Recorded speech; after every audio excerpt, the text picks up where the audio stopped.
सरू,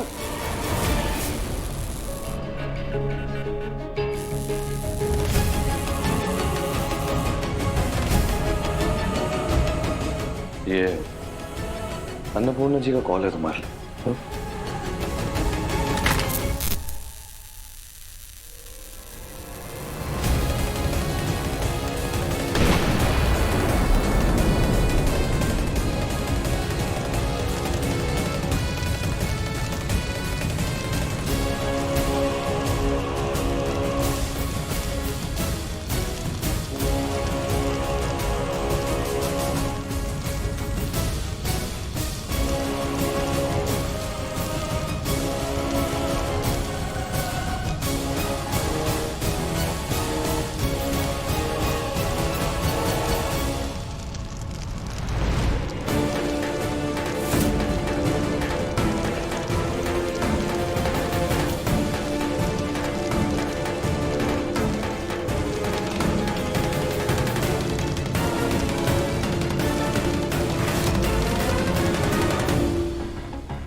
क्या हुआ प्रिंसिपल साहब, सब ठीक तो है ना? मैडम शॉर्ट सर्किट हो गया था स्टोर रूम में, उस वजह से लाइट चली गई। काम चल रहा है, जल्दी लाइट आ जाएगी। सरू, वेद, तुम ठीक हो ना? जी। अच्छा हुआ तुमने मारे को फोन करके बुला लिया। मैडम इन सब की वजह सरू है। क्या?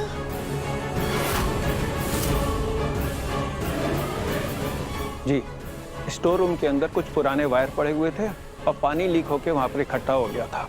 पता नहीं ये वहाँ क्या करने गई थी, इसने वहाँ देखा कि नहीं देखा, इसके हाथ से फोन वहाँ पे गिर गया और वहाँ ब्लास्ट हो गया। अब इस सब में करीब 25,000 रुपए का खर्चा आएगा। अब इसको उसकी जिम्मेदारी लेनी चाहिए और फाइन भरना चाहिए। पर इसमें सरू की गलती कैसी है? मैडम, आपका फैसला आखिरी फैसला होगा। आप चाहे तो सरू को माफ कर सकती हैं, लेकिन नियम तो नियम है ना। अगर इसके बाद में किसी से कोई नुकसान होता है तो मैं उसको भी सजा नहीं दे पाऊंगा। 25,000? इतने पैसे मैं कहाँ से लाऊंगी? प्रिंसिपल साहब, फाइन वाइन तो ठीक है, पर एक बात बताइए, रिस्पॉन्सिबल तो वो इंसान होना चाहिए ना जिसकी वजह से वहां पर पानी था, साथ में वायर्स भी थी, और उसी इंसान को जिम्मेदारी के चलते पनिशमेंट मिलनी चाहिए, और ये फाइन भी। तो सरू क्यों भरेगी फाइन? हाँ, किसी ने तो ये जानबूझकर किया है ताकि सरू को चोट आए। और वो और कोई नहीं, अनिका ने ही किया होगा ये सब। आई बड़ी सफेद कपड़े पहन के अपना काला दिल छुपा रही थी। हाँ, मैंने किया है।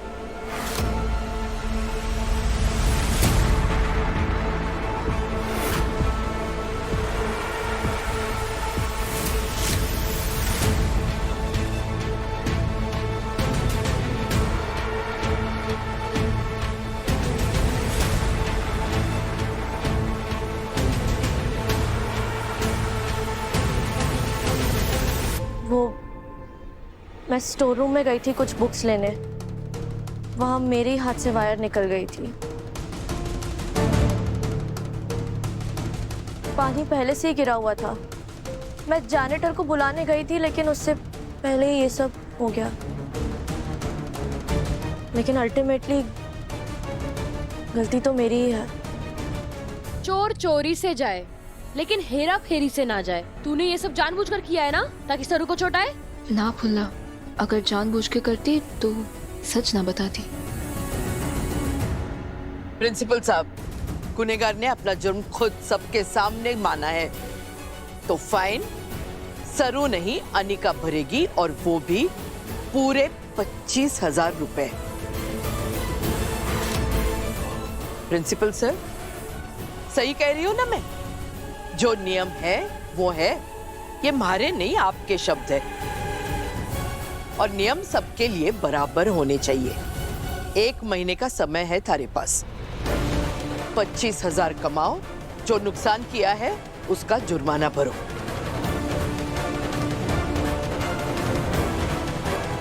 चलो अब सब अपने अपने क्लास में जाओ।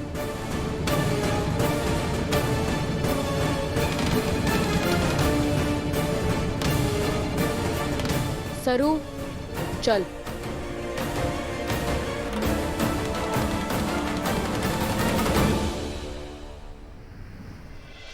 मेरे बच्चे, मेरी जान, I missed you so much. पता कितना मिस किया मैंने तुझे। तू ठीक तो है ना? कितनी कमजोर पड़ गई है। खाया नहीं तुमने कुछ? अरे तू टेंशन मत लेना बेटा, जिन लोगों ने तुम्हारे साथ ये सब किया ना, मैं छोड़ूंगी नहीं उन्हें। तू देख लेना, तेरी माँ ये बदला जरूर लेगी। बेटा तू बाहर क्यों खड़ी है? चल ना घर चल, अंदर आ। नहीं मॉम, मैं अंदर नहीं आऊंगी। और वैसे भी बदला लेने की शुरुआत अब सरू से कर ही चुकी है। आज कॉलेज में जो इलेक्ट्रिक शॉक वाला ड्रामा हुआ, जिसमें सरू की जान जा सकती थी, वो आपका प्लान था ना?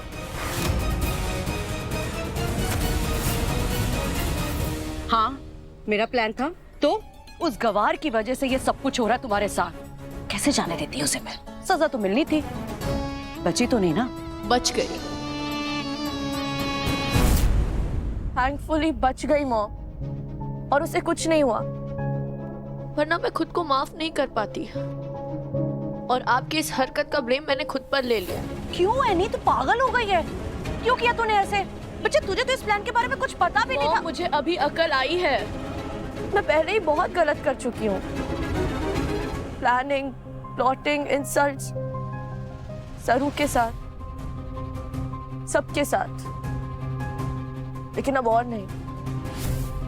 सब कुछ खोकर मुझे समझ आया कि मैं कितनी स्टूपिड और कितनी सेल्फिश थी, और कई बार सजा मिलना कितना जरूरी होता है।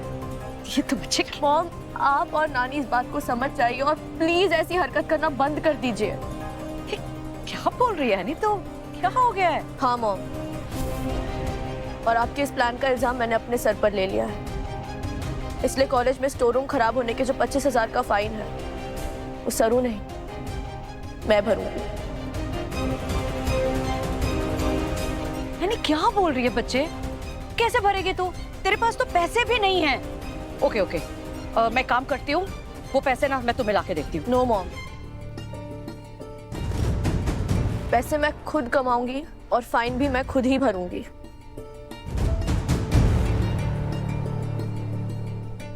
तो कैसे करेगी? मॉम, अगर मैंने एक चीज सीखी है तो वो ये है कि अपनी गलती की कीमत खुद ही चुकानी पड़ती है।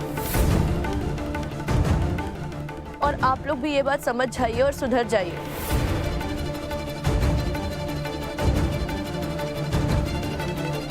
और अगर आगे से आप लोग नहीं माने, नहीं रुके, तो जो भी गलती आप लोग करेंगे उसका इल्जाम मैं अपने सर पर ले लूंगी।